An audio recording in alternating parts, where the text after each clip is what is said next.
In August 2018, a local farmer performs a routine task in the remote jungle of Guadalcanal. The heavy steel blade of his rented excavator tears through the damp, loamy topsoil. A piercing metallic shriek echoes through the dense canopy of the Solomon Islands. He stops. The engine idles down to a low rumble as he climbs out of the cabin, the oppressive humidity instantly sticking his shirt to his back. Wiping sweat from his brow, he peers into the muddy trench and sees something that does not belong in the earth. It is the corroded, dark blue aluminium wing of a World War II fighter aircraft. He brushes away the thick clay, revealing the unmistakable silhouette of an embedded .50 caliber machine gun barrel, but the shock detail that triggers authorities being contacted is the bizarre, unnatural angle of the weapon. It is bent inward, welded securely into a position that defies every known military specification of the era. Within 48 hours, the island's Heritage Protection Agency is notified, and a perimeter is established around the muddy pit. When an international expert team of aviation archaeologists arrives, they uncover an expanded discovery that leaves them completely baffled. They excavate the rest of the crumpled wing, carefully exposing the ammunition bays and the structural spars that have survived over 70 years in the jungle. Inside lies a heavily modified Browning M2 aircraft gun mount dated 1942, and a watertight steel mystery object, a sealed maintenance locker, that suggests this modification was not battle damage, but a deliberate, engineered redesign. Gunnery Sergeant Thomas Macintyre was a Marine Corps armorer who fixed airplanes under the brutal, unforgiving conditions of the Pacific War. According to official records, he simply maintained standard-issue weaponry and returned home to a quiet life in Ohio after the conflict ended. But the warped, custom-welded gun mount tells a different story entirely. It whispers of a rogue operation, a desperate gamble, and a secret that the military seemingly tried to bury forever. Why would a low-ranking mechanic deliberately break military protocol to permanently alter the primary weapons of a multi-million-dollar fighter plane? And how did this single, unauthorized change somehow lead to the destruction of 20 Japanese aircraft in a single afternoon? If you want to see how this story unfolds, hit the like button. Thomas Macintyre was not a typical military hero. At 24 years old, he possessed the rugged, grease-stained hands of a Depression-era farm boy and the razor-sharp mind of a self-taught engineer. He hailed from the freezing plains of Ohio, where he spent his teenage years keeping ancient, broken-down tractors running with nothing but baling wire and sheer stubbornness. By the time he enlisted in the United States Marine Corps in 1940, his reputation was already cemented. He was blunt, uncompromising, and possessed a notorious disregard for rank when it came to mechanical truth. Macintyre did not care if you were a private or a major. If you told him a machine was functioning perfectly when it clearly was not, he would fiercely correct you. He was an ordinary man thrust into extraordinary circumstances, possessing no formal engineering degree, yet carrying an intuitive grasp of physics that rivaled the top minds at aviation manufacturing plants. The historical situation in the late summer of 1942 was nothing short of a military collapse. The United States was reeling from a series of devastating losses across the Pacific theater. On the malarial shores of Guadalcanal, the Marines were clinging to a tiny perimeter around Henderson Field, a crude airstrip carved out of the unforgiving jungle. Supply lines were constantly severed by the Imperial Japanese Navy, leaving the aviators flying patched-up F4F Wildcats running on fumes and prayers. The skies above the Solomon Islands were dominated by the legendary Japanese A6M Zero, a fighter plane so agile and deadly that it seemed entirely untouchable. American pilots were returning to base day after day with their aircraft riddled with bullet holes, exhausted, frustrated, and deeply demoralized. They were pulling the trigger, they were putting the enemy in their sights, but the enemy aircraft were simply flying away unscathed. However, Macintyre began to notice a disturbing pattern. As he patched the bullet holes in the returning Wildcats, he meticulously interviewed the exhausted pilots. They all told the exact same story. They would get right behind a Japanese Zero, perfectly line up the shot in their illuminated reflector sights, and squeeze the trigger. The 6.50 caliber machine guns in the wings would roar to life, spitting thousands of rounds. But the bullets would seemingly vanish into thin air, or at best, harmlessly spark off the extreme outer edges of the enemy planes. Something fundamentally mechanical did not add up. The pilots were skilled, the ammunition was functional, and the guns were firing. Yet the kill ratio remained abysmally low. Early signs that something was deeply wrong began to surface in the maintenance logs. Macintyre realized that the factory standard gun convergence, the point where the bullets from the widely spaced wing guns intersect in front of the aircraft, was set at an astonishing 1,000 feet. This was a peacetime specification, designed for shooting down large, lumbering bombers flying in straight lines. But in the chaotic, twisting, high-speed dogfights of the Pacific, American pilots were engaging the nimble Japanese Zeros at distances of 300 feet or less. At that extremely close range, the bullets from the Wildcats' wings were flying parallel, forming a wide, harmless bracket around the enemy fighter. The pilots were essentially shooting a massive, empty ring of lead around their targets. But changing this was strictly forbidden. The manuals dictated the convergence rate. The officers enforced the manuals. Any unauthorized modification to an aircraft's primary weapons system was considered destruction of government property, an offense punishable by an immediate court-martial and a stint in a military prison. Yet hints of secret orders or missions began to circulate among the enlisted mechanics.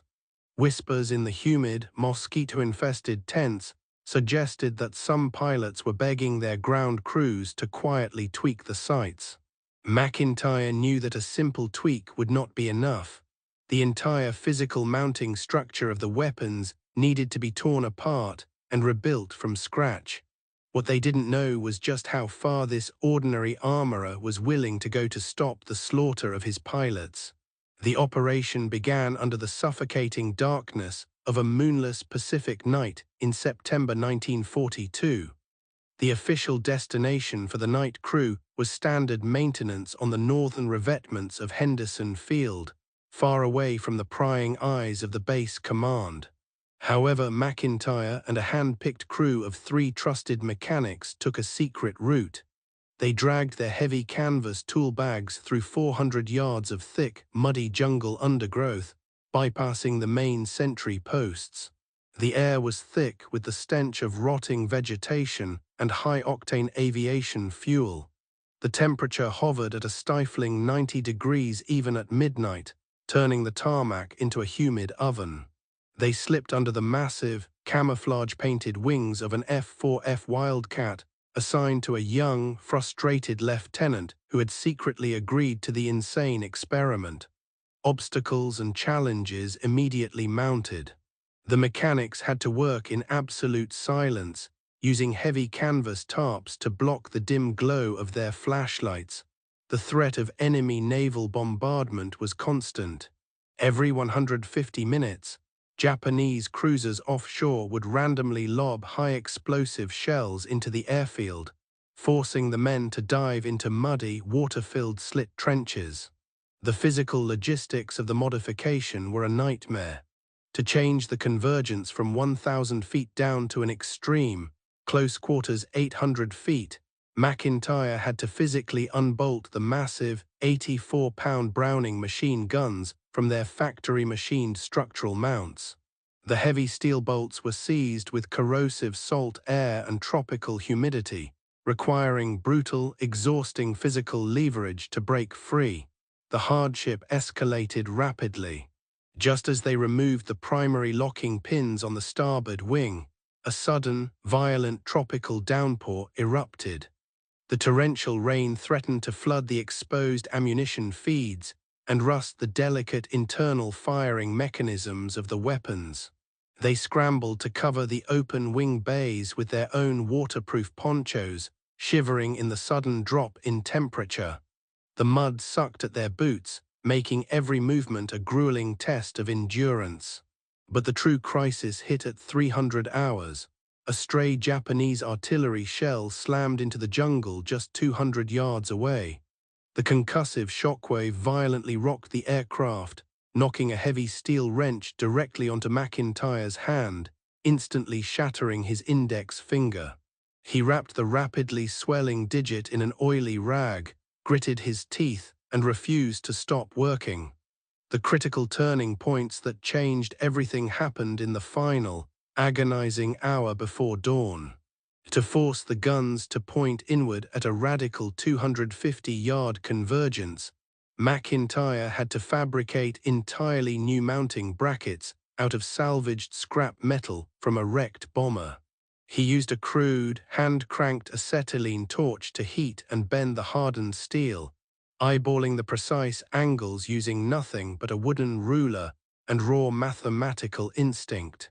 He was effectively concentrating the firepower of 6 heavy machine guns into a single, devastating focal point the size of a dinner plate.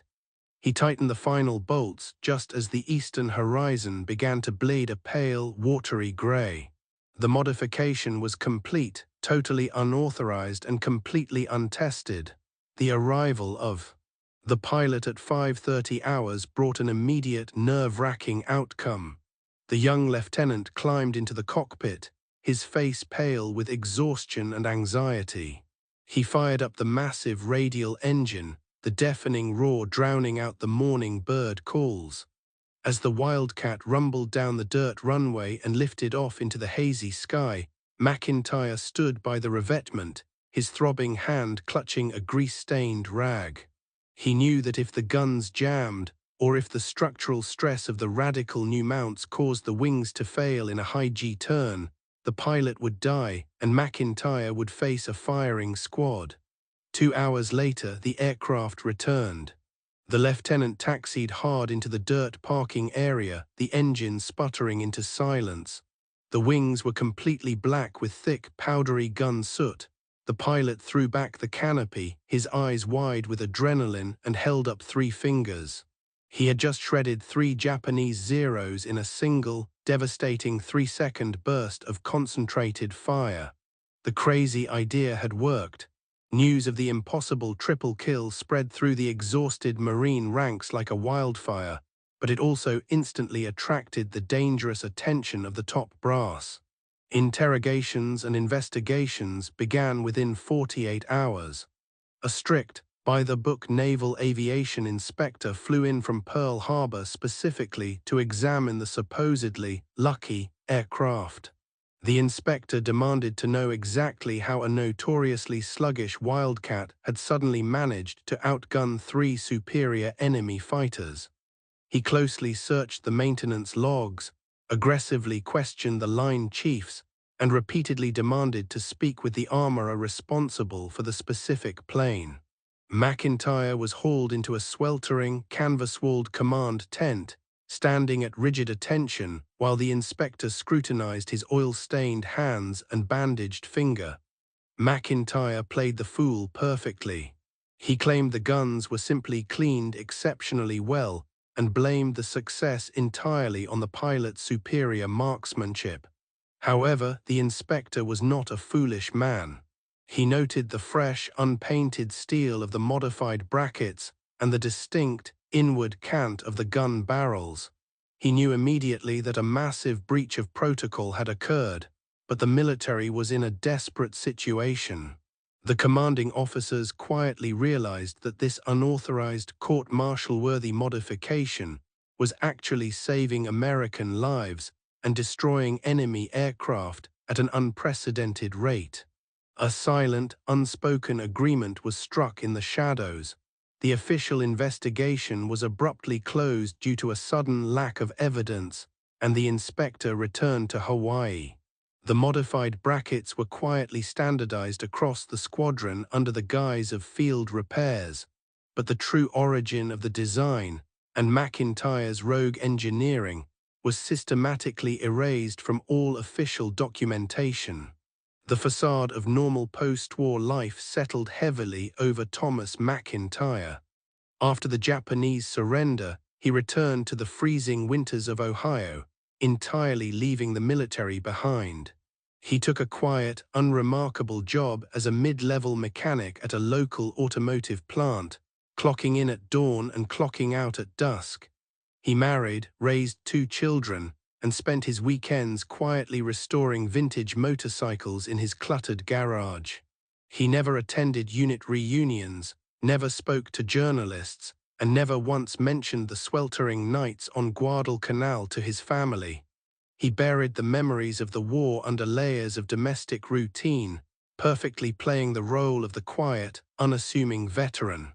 But a few dedicated military historians and investigative researchers remained deeply suspicious. Decades later, they began combing through declassified combat reports from 1942. They noticed an impossible statistical anomaly, a sudden massive spike in Japanese aircraft destroyed by a single Marine fighter squadron over a tight 3-week period. The kill ratios jumped from a dismal 1-3 deficit to an astonishing 5-1 advantage practically overnight. The numbers were too perfect, too sudden to be explained by mere combat experience. A time-passing montage of frustration unfolded. Throughout the 1980s and 1990s, the decades slipped away as researchers chased cold trails. They found missing pages in maintenance manifests, strangely altered supply records, and glaring inconsistencies in the official after-action reports. Every time they got close to a name, the trail went dead. Macintyre passed away quietly in 1998, a frail old man in a hospital bed, leaving behind nothing but a box of rusty tools and a quiet legacy. The secret died with him, or so they thought. The modern excavation begins in the brutal heat of the Solomon Islands in the late summer of 2018.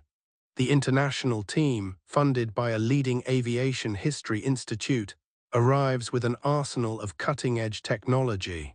They deploy ground-penetrating radar across the muddy perimeter, mapping the subterranean anomalies before a single shovel breaks the earth. Over 400 hours of meticulous, agonizingly slow digging follows. They use soft plastic trowels, fine-bristled brushes, and high-pressure water jets to dissolve the hardened clay without damaging the fragile aluminium beneath. The tension in the sweltering jungle air is palpable as they slowly expose the skeletal remains of the forgotten aircraft. They are not just digging up a plane, they are digging up a ghost story that has haunted aviation historians for 3/4 of a century. The progressive discoveries happen in a series of shocking, meticulously documented layers. The first chamber they breach is the primary ammunition bay of the starboard wing. As the mud is washed away, the team uncovers the first piece of hard evidence: the ammunition feed chutes. Standard factory chutes were designed to feed straight into the weapon. However, these feeds are violently twisted, permanently warped to accommodate a gun that has been forced into a radical, inward-pointing angle. This confirms the old rumors of the unauthorized convergence modification. It is a stunning find, but it only scratches the surface of the true mystery. The second layer is revealed 3 days later, buried deep within the structural spars of the wing root. The team uncovers the actual mounting brackets that hold the heavy weapons in place. Expert analysis by a leading forensic metallurgist immediately drops a bombshell. Under the magnification of a portable electron microscope, the weld marks on the steel brackets are analyzed. They are not factory-standard, automated machine welds. They are rough, hand-laid acetylene torch welds, made with scrap steel that metallurgical testing proves came from an entirely different type of aircraft, a crashed B-17 bomber. This proves beyond a shadow of a doubt that the modification was done illegally, in the field, using scavenged parts. It was an act of pure, desperate mechanical rebellion. But the third layer plunges the team into entirely uncharted territory. Tucked behind the heavy armor plating of the cockpit firewall, they discover a sealed, heavy-gauge steel ammunition box. It has been deliberately welded shut and securely bolted to the airframe, heavily coated in a thick layer of cosmoline grease to protect it from the corrosive jungle rot. It takes the team a tense, excruciating hour to carefully grind through the ancient welds. Inside, wrapped in multiple layers of oil-soaked canvas, they find an assortment of pristine, hand-drawn blueprints and mathematical calculations scribbled on the back of standard-issue rationing cards. Cryptographic analysis of the shorthand notes reveals a shocking truth. These were not just random adjustments. They were highly complex, advanced geometric calculations calculating bullet drop, target speed, and kinetic energy transfer, all done by hand in a combat zone. But container number 4 held something that changed everything. At the very bottom of the sealed steel box lay a small black leather-bound notebook. It was perfectly preserved. The forensic team carefully opened the crisp, yellowed pages to find the personal, meticulously kept, and highly illegal private maintenance log of Gunnery Sergeant Thomas Macintyre. The book contained a day-by-day record of every secret modification, every forged supply requisition, and every midnight operation he conducted to change the guns. It listed the exact tail numbers of the aircraft he altered and the names of the pilots who swore to keep his secret. It was the ultimate, undeniable truth, a signed confession of massive military insubordination that ultimately turned the tide of the air war. The historical significance of this tiny, buried notebook cannot be overstated. It sends shockwaves through the established academic community of World War II aviation historians. For over 70 years, the official narrative held that the sudden dominance of American fighters over Guadalcanal was purely the result of superior pilot training and the introduction of new aerial tactics. This discovery reshapes what we thought we knew entirely. The truth is far more mechanical, far more grounded, and far more rebellious. It proves that the turning point in the skies was not engineered in an air-conditioned war room in Washington, but forged in the mud and darkness by an enlisted mechanic risking his own freedom to protect his men. This explicitly connects the dots that had frustrated researchers for decades. This explains why certain Marine squadrons suddenly began annihilating enemy formations with terrifying efficiency, while neighboring Navy squadrons flying the exact same aircraft continued to suffer heavy losses.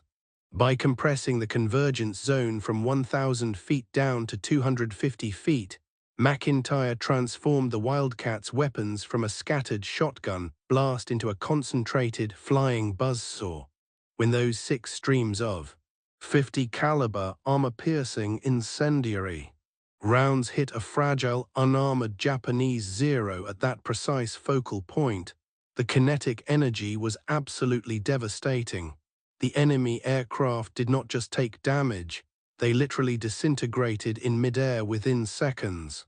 In a single, brutal afternoon of combat, following the fleet-wide secret implementation of Macintyre's brackets, American pilots claimed 20 Japanese aircraft destroyed.